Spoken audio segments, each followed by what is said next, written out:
हमारी ऑडियंस को बताएं कि आखिर बरकत है कौन। मैं अभी लेक्चरर की पोस्ट पे नियुक्त हूँ। इस संघर्ष के दौरान कि भाई आपसे ना हो पाएगा या तब गांव वाले लोग ये पूछते थे कि थारे में नौकरी कर दिला देना। ये कि परिवार वालों को भी वो जा कर के बोलते थे कि बरकत की नौकरी नहीं लगेगी, वो ऐसे आपको मूर्ख बना रहा है। जो लोग होते हैं ना आसपास के, वो ताना बहुत देते हैं स्ट्रगल के दौरान कि निंदक नीरे राखिए आंगन कुटी सुहाए, बिन साबुन पानी बन निर्मल करे सुहाए। एक कुरीति जो आपको समाज से निकालनी हो तो वो कौन सी कुरीति जो अपने समाज से निकालना चाहेंगे? काफ़ी सारी ऐसे कुरीतियाँ हैं, अंधविश्वास है, लेकिन मैं जो मानता हूँ वो ये है कि ये ज़रूरी तो नहीं है कि जो शिक्षित हो वो सिर्फ सरकारी नौकरी लगे। जब भी वो कोई काम करेगा तो वो उसे अच्छी तरह से करेगा, चाहे वो किसी भी क्षेत्र में हो। उस समय जो आसपास का जो माहौल था वो किस प्रकार का था? ये गलत मैसेज जाता है और वो सोचते हैं कि नौकरी वोकरी कहीं गुण लगी है तो कूड़ करे, और अगर नौकरी लगती तो स्कूल जाओ, तो स्कूल जाओगे ना तो घरे बैठो। जब आपकी पहली सैलरी आई थी और उस सैलरी का किया क्या था आपने? 1000 रुपये आए थे। उस सैलरी में मैंने जो छोटे छोटे बच्चे थे उन तो स्वागत है आप सभी का द नवाज आरी सर शो में। मैं हूं आपका दोस्त नवाज आरी सर और आज के हमारे ख़ास एपिसोड में ख़ास मेहमान हैं बरकत भाई। बरकत भाई, बहुत बहुत स्वागत है आपका हमारे शो में। बहुत बहुत धन्यवाद आपका, शुक्रिया। बरकत भाई, सवालात पूछें, सवालातों का सिलसिला शुरू करें उससे पहले हमारी ऑडियंस को बताएं कि आखिर बरकत है कौन। मेरा नाम बरकत खान है और गांव कायम की बस्ती, और मैं अभी लेक्चरर की पोस्ट पे नियुक्त हूँ और पोस्टिंग वहीं है नागरदा में स्कूल के अंदर। बरकत भाई, शुरू से शुरुआत करते हैं। आपकी जो शुरुआती एजुकेशन थी वो कहाँ से हुई थी? देखिए 12वीं तक तो मैंने गांव से की, सरकारी स्कूल में। अच्छा, 12वीं तक? हाँ, 5वीं कायम बस्ती से, फिर 10वीं मोखाब से, 12वीं भियाड़ से। 12वीं तक जब आप पढ़ाई कर रहे थे उस समय कैसे स्टूडेंट थे? एवरेज थे या फिर पढ़ाई में कैसे थे? नहीं, एवरेज से भी नीचे था मैं। अच्छा। क्योंकि इतना रुचि नहीं थी पढ़ने में और कभी कभी स्कूल जाते थे, हमेशा जाते भी नहीं थे। 5वीं तक तो किताब भी नहीं पढ़नी आती थी, हिंदी, ऐसी सिचुएशन थी। और जो दोस्त थे साथ में वो मतलब पढ़ाई में कैसे थे? वो पढ़ाई में बहुत होशियार थे। वो होशियार इसलिए थे क्योंकि वो हमेशा स्कूल आए। 12वीं तक इतने आप एवरेज ही थे? एवरेज से भी लोअर एवरेज थे। फिर उसके बाद 12वीं करने के बाद तो डायरेक्ट शहर में आए, तो मतलब कहाँ गए थे, काम कैसा माहौल था वहाँ का, कहाँ रहे थे? शुरुआत में जब मैं बाड़मेर आया तब 1 महीने तक हम उधर रूम में रहे थे, महावीर नगर की साइड, और उसके बाद में वो हॉस्टल के अंदर आ गए, सिंधी मुस्लिम हॉस्टल के अंदर। अच्छा। और जब यहाँ पहुँचे हॉस्टल के अंदर तब सभी बच्चे और रात के समय अपने अपने कमरों में लाइटें करके पढ़ने लगे। तब मुझे लगा ये बच्चे पढ़ते हैं 12वीं के बाद में भी, 12वीं में भी। हमने तो कभी घर आके कभी पढ़ाई की नहीं, सिर्फ होमवर्क करते थे। तब लगा कि हाँ, पढ़ना तो पड़ेगा। 12वीं करने के बाद में मैंने यहाँ एडमिशन लिया, पीजी कॉलेज बाड़मेर जी। यहाँ मैंने बीए की और बीए करने के बाद में मैं चला गया जोधपुर से मैंने बीएड की। अच्छा। बीए मेरी 2016 में ही हो गई थी। 2013 में यहाँ मैंने एडमिशन लिया था, 16 में हो गई थी पीजी कॉलेज से बीए। उस समय मतलब पढ़ाई में आपकी रुचि थी या यही जैसे आवारागर्दी करते थे या ऐसे ही बैठे? आजकल के जो बच्चे हैं उनको तो 12वीं तक तो ये पता ही चल जाता है कि हमें आगे क्या बनना है, लेकिन मुझे ये पता नहीं था कि क्या बनना है नौकरी के। मैं तो ये सोचता था कि 12वीं पास होने के बाद में नौकरी लग जाती है। अच्छा। ये सोचता था, लेकिन यहाँ जब आया बाड़मेर के अंदर तब मैंने वो यहाँ से जो लोग वगैरह जुड़े, देखा, माहौल देखा कि सब लोग पढ़ते हैं, पढ़ने के बाद में नौकरी लगती है और नौकरी के लिए भी योग्यता होती है। आप जिस फील्ड में जाते हैं उस फील्ड के लिए क्या क्या योग्यता होती है वो यहाँ आने के बाद में पता चला। पहले ये पता था कि भैया 12वीं पास करने के बाद में सीधी नौकरी लग जाएगी। इस लाइन में आना यानी सरकारी नौकरी की तरफ मतलब रुजू होना, ये आपको कब लगा था कि मुझे इस फील्ड में जाना चाहिए? किस समय लगा था? ये जब मैं बीए कर रहा था और मैंने इलेक्शन लड़ने के बाद में जब मैं वापस गांव गया तब मैं वहाँ के जो दोस्त वगैरह थे उनके साथ में घूमता वगैरह था। तो एक दिन हमारे गांव के जो स्कूल है कायम बस्ती, उसमें एक टीचर रहते थे, अकेले ही थे उस समय वो। तो शाम के समय में जब वहाँ पहुँचा उनके पास में, मैंने पूछा कि भाई मेरे दोस्त वगैरह आपने देखा यहाँ आए थे? तो कि तू 1 मिनट रुक, मैं बताता हूँ वो आपके दोस्त कहाँ गए। फिर उन्होंने मुझे मोटिवेट किया कि जिन लोगों के पीछे तू अभी भाग रहा है, तेरे बीए की हुई है, तो इन अनपढ़ लोगों के पीछे भाग रहा है, इनके साथ में ऐसे अपना समय बर्बाद कर रहा है, आपको आप अपने गांव में अकेले ऐसे व्यक्ति हो जो अभी तक बीए की है जी। तो आगे और पढ़ो, नौकरी लग जाएगी। तो ये जो लोग जिनके पीछे आप भाग रहे हो, जिनके पीछे आप दौड़ रहे हो, जिन दोस्तों को आप समय दे रहे हो, वो आपके साथ में, वो आपसे जुड़ेंगे, वो आपके पीछे भागेंगे। तो ऐसा करो। फिर उन्होंने बोला कि आपको अब क्या करना चाहिए। बोला कि भाई आप जाओ, जोधपुर जाओ या फिर बाहर कहीं जाओ, बीएड करो, तैयारी करो, कहीं ना कहीं नौकरी लग जाएगी। तो सारे ये लोग भी आपसे जुड़ेंगे, आपका नाम होगा। अच्छा। वहाँ से मुझे वो मोटिवेट मिला। उसके बाद में मैंने वो तैयारी वगैरह शुरू की। आपके परिवार में आप पहले व्यक्ति हैं या उससे पहले भी आपके परिवार में नौकरी में थे कोई सर? परिवार क्या, पूरे गांव में ही भी मैं पहला व्यक्ति हूँ अच्छा। नौकरी में। हाँ। फिर उसके बाद क्या हुआ जब बीए बीएड हो गई तब? हाँ, बीएड मैंने जोधपुर से बीएड की 2018 में। और जब बीएड चल रही थी उसी समय सेकंड ग्रेड की भर्ती आई थी। अच्छा। हाँ, तो फिर दोस्तों वगैरह भी वहाँ मिले तो उन्होंने बोला कि भाई आप अपन तैयारी शुरू करते हैं बीएड के दौरान ही। और सेकंड ग्रेड में फिर हमने तैयारी की 3-4 महीने। और जब तैयारी की 3-4 महीने और एग्ज़ाम जब दिया तब ऐसा लगा कि हाँ, अगर 3-4 महीने तैयारी करने के बाद में इतने नंबर, अच्छे नंबर आ सकते हैं तो क्यों ना 1 साल दे करके एक बार भाग्य आजमा जाए। अच्छा। और फिर 2018 के बाद में फिर थर्ड ग्रेड की तैयारी की। बीच में कोरोना आया, उससे डिस्टर्ब हो गया। फिर थर्ड ग्रेड का एग्ज़ाम दिया। और थर्ड ग्रेड का एग्ज़ाम देने के दौरान ही मैंने फर्स्ट ग्रेड का मन बना लिया था कि मैं फर्स्ट ग्रेड की तैयारी करूँगा। और जैसे ही थर्ड ग्रेड का एग्ज़ाम हुआ, फर्स्ट ग्रेड की तैयारी मैंने शुरू की और अगले 1 साल बाद परिणाम सामने आ गए। जब आपने फर्स्ट ग्रेड का एग्ज़ाम दिया था उसके बाद क्या हुआ था? कैसा माहौल था? मन में विश्वास था कि लग जाएगा या फिर कैसा हुआ था? वो सब डिटेल में थोड़ा बताएं। देखो, जब मैंने परीक्षा दी, जब मेरा फर्स्ट पेपर हुआ तो मेरे 10-11 सवाल है वो छूट गए थे। तो मुझे ऐसा नहीं लगा, मैं संतुष्ट नहीं था कि हाँ मेरा अच्छा पेपर गया। लेकिन जैसे ही मैंने सेकंड पेपर दिया तो थोड़ा बहुत लगा कि हाँ ठीक हुआ। फिर मैंने रूम जा कर के प्रश्न वगैरह वो मिलाए नहीं थे कि मैंने कहा कल मिलाएंगे, आज तो छोड़ो। तभी है वो कोई मेरे पहले कोई दोस्त है, मित्र है, वो भी एक लेक्चरर है, वो आ जाते हैं रूम की, हम तो आपके पेपर मिलाने आए, हमने सुना था कि आपकी फर्स्ट ग्रेड की तैयारी वो बहुत अच्छी है तो हम पेपर मिलाएंगे। तो उन्होंने पेपर मिलाया और पेपर मिला के नंबर अंक निकाले और मुझे अग्रिम शुभकामनाएं दी कि बहुत बहुत बधाई हो, आपका सिलेक्शन हो जाएगा। लेकिन मैं पिछली बार भी धोखा खा चुका हूँ कि 2018 में कि भी मेरा हो जाएगा, लेकिन हुआ नहीं था। तो मुझे लगा था कि जब तक रिजल्ट नहीं आया तब तक मुझे पढ़ना ही है। तो फिर सुबह उठ करके मैंने खुद ने पेपर मिलाया कि वास्तव में उन्होंने जितने अंक बताए उतने आ रहे कि नहीं आ रहे। तो मैंने मिलाया, तब मुझे लगा कि हाँ जितने ये अंक बता रहे उतने तो मेरे करीब करीब आ रहा है। अब उसके बाद में ये डर रहता है कि डिलीट कितने प्रश्न होंगे, मेरिट कितनी जाएगी। तो 4-5 दिन तो ये चलता रहता है मन के अंदर कि भाई उसकी आंसर की से ये सवाल मिलाएं, उससे मिलाएं, फलानी आंसर की ऑथेंटिक है, ये सारे मिलाएं। तो 4-5 दिन उसमें डिस्टर्ब हो जाता है। लेकिन उसके बाद में मैंने वो वापस तैयारी शुरू की कि जब तक रिजल्ट नहीं आए तब तक मुझे पढ़ते रहना है। विकट भाई, जब आपका सिलेक्शन हो गया था, फाइनल सिलेक्शन, ज्वाइनिंग तो हाथों हाथ लगी नहीं, हुई नहीं थी? हाँ, देते नहीं। अच्छा, उस समय जो आसपास का जो माहौल था वो किस प्रकार का था?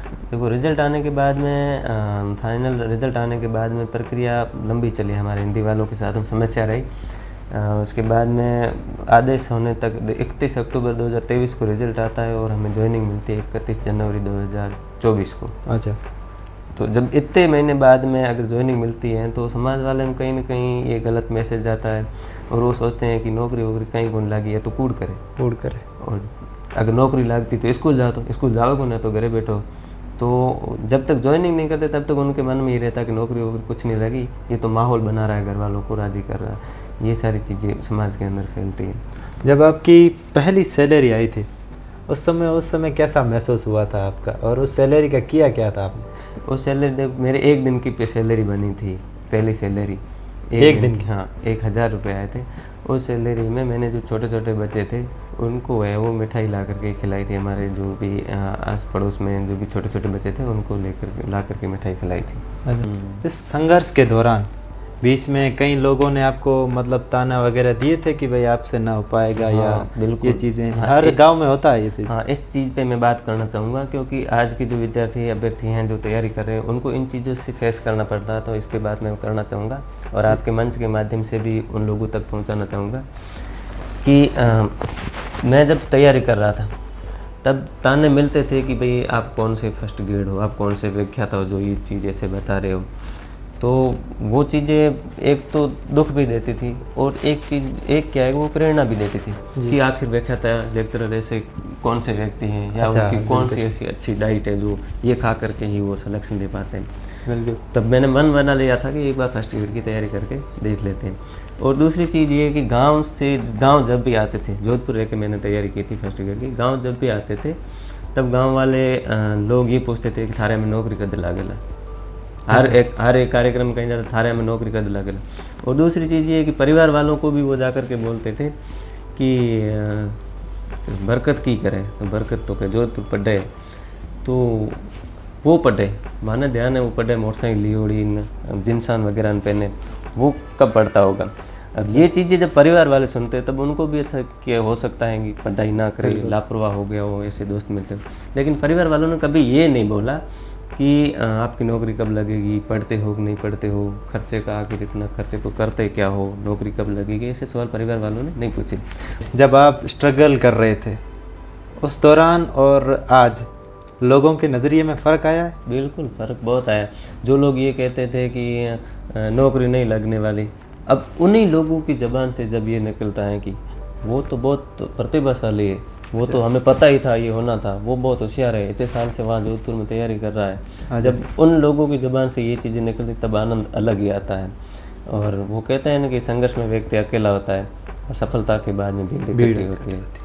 वो चीज़ें सफलता एक दिन में नहीं मिलती, सफलता संयम, सहयोग, समय, समर्पण सब मांगती है, धैर्य के साथ में तैयारी करनी पड़ेगी। बरकत भाई, उस दौरान जब आप स्ट्रगल कर रहे थे, तैयारी कर रहे थे, परिवार वालों का क्या कहना था? परिवार वाले हमेशा सहयोगी रहे। हाँ बिल्कुल, किसी भी चीज़ को लेकर कोई भी समस्या वगैरह होती थी परिवार वालों को, हालांकि मैं बताता नहीं था कोई भी समस्या वगैरह, मैं मेरे स्तर पे ही उसको समाधान कर लेता था, लेकिन जब खर्चे वगैरह की जब ज़रूरत होती थी तो परिवार वालों को मैं बेधड़क बिना झिझक के निश्चिंत होकर के उनको बताता था, तो वो सहयोग करते थे।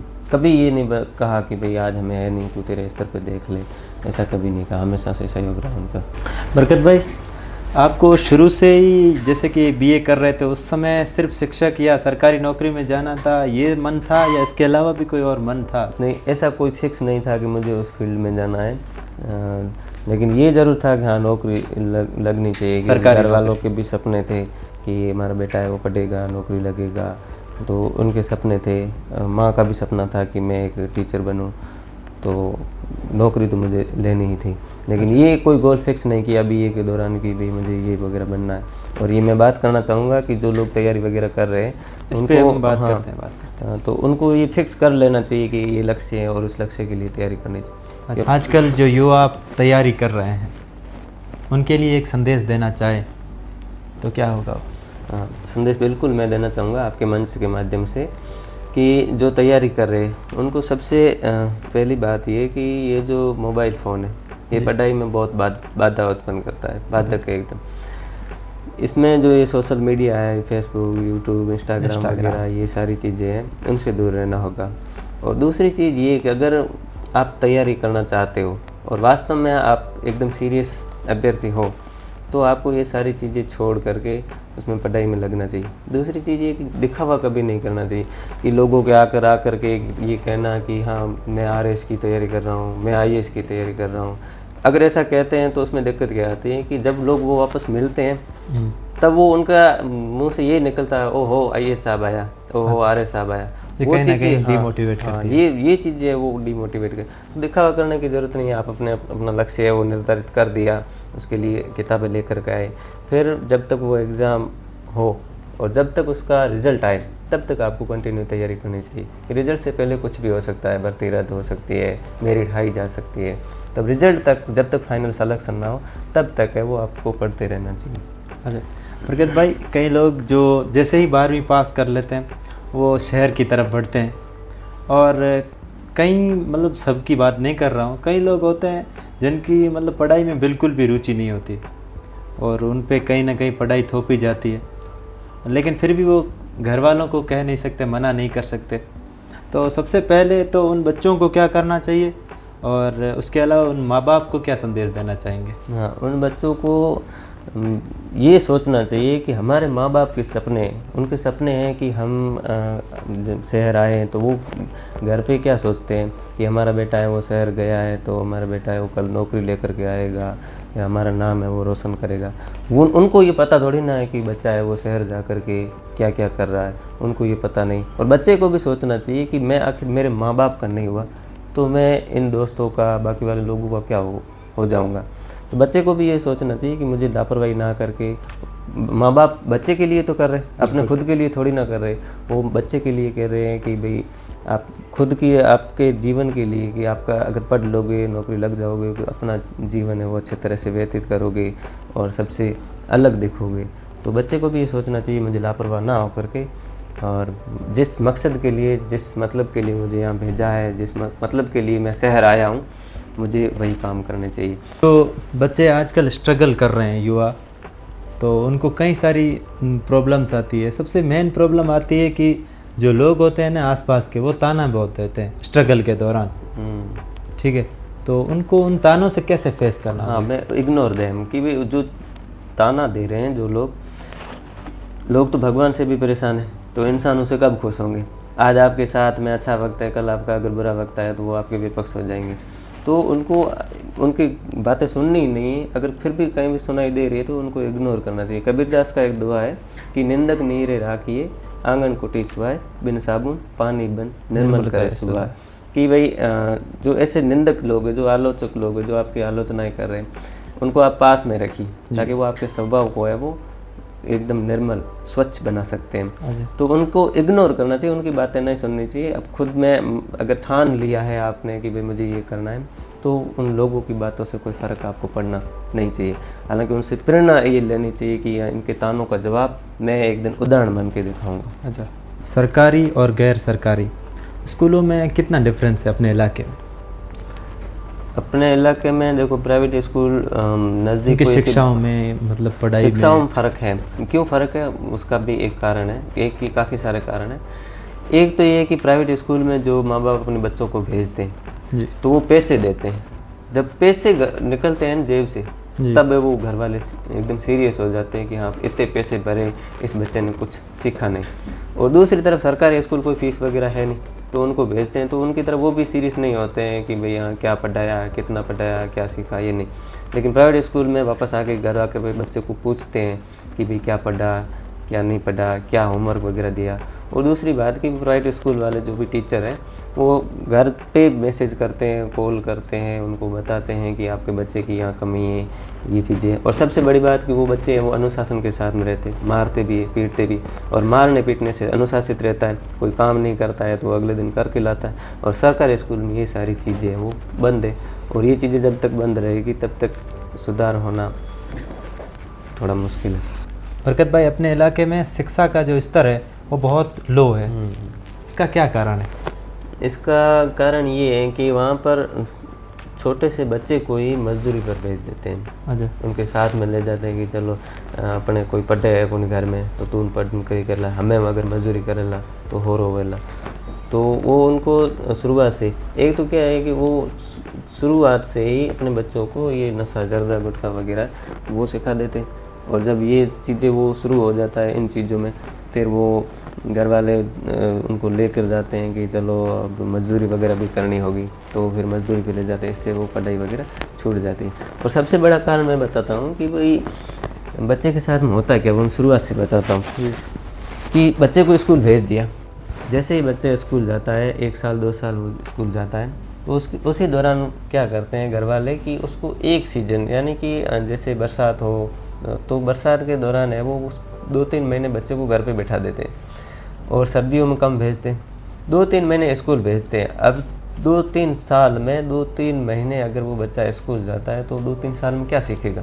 जब वो कुछ भी नहीं सीखता है तब वो घर पे जा कर के घर वाले उससे पूछते हैं कि ये क्या लिखा हुआ है, ये हिसाब किताब वगैरह होता है, तब उसको कुछ नहीं आता।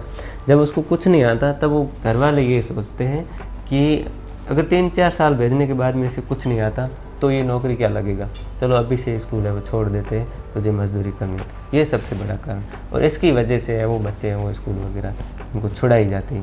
बाकी प्रतिभाएँ तो बहुत है, अगर उनको सही दिशा सही मार्गदर्शन मिले तो गांव के अंदर है वो काफ़ी सारे बच्चे हैं जो सफल हो सकते हैं, अपने माँ बाप का नाम रोशन कर सकते हैं। अपने समाज में बहुत सी कुरीतियाँ हैं, एक कुरीति जो आपको समाज से निकालनी हो तो वो कौन सी कुरीति जो अपने समाज से निकालना चाहेंगे?